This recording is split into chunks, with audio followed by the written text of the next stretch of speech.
તો હવે કયા જિલ્લામાં સૌથી વધુ આગામી 3 દિવસમાં વરસાદ પડવાનો છે એની વિસ્તૃત જાણકારી અમે આપને આપી દઈએ અને સમજાવવાનો આપને પ્રયત્ન કરીએ કે કેવી રીતે વરસાદ કેર વર્તાવી શકે છે। કચ્છ અને બનાસકાંઠામાં મેં આપને પહેલા પણ જણાવ્યું કે જ્યાં ભારે વરસાદની આગાહી કરવામાં આવી છે, અતિ ભારે વરસાદ પડી શકે છે કચ્છ અને બનાસકાંઠામાં કે જ્યાં ઓરેન્જ એલર્ટ છે, એટલે પવન સાથે ભારે વરસાદ પડવાની પૂરી શક્યતાઓ વ્યક્ત કરવામાં આવી છે।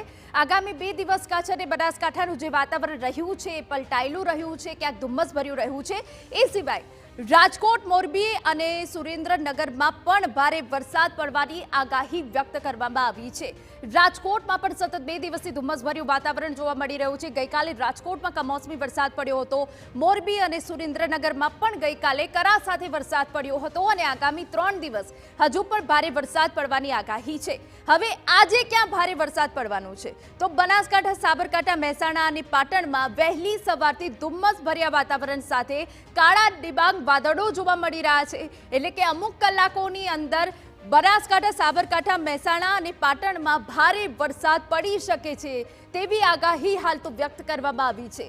જે એક સિસ્ટમ સક્રિય થઈ છે તેના કારણે રાજ્યમાં વાતાવરણ પલટાઈ ગયું છે, કમોસમી વરસાદ પડી રહ્યો છે, તેની સીધી અસર જોવા મળી રહી છે।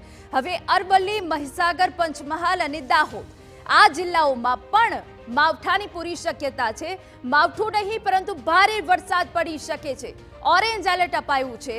એ સિવાય આણંદ, ભરૂચ, નર્મદામાં પણ માવઠાનો માર કે જ્યાં પણ ઓરેન્જ એલર્ટ છે, ભારે વરસાદ પડી શકે છે, પવન ભારે ફૂંકાઈ શકે છે કે જેનાથી સાવચેતી રાખવાની જરૂર છે।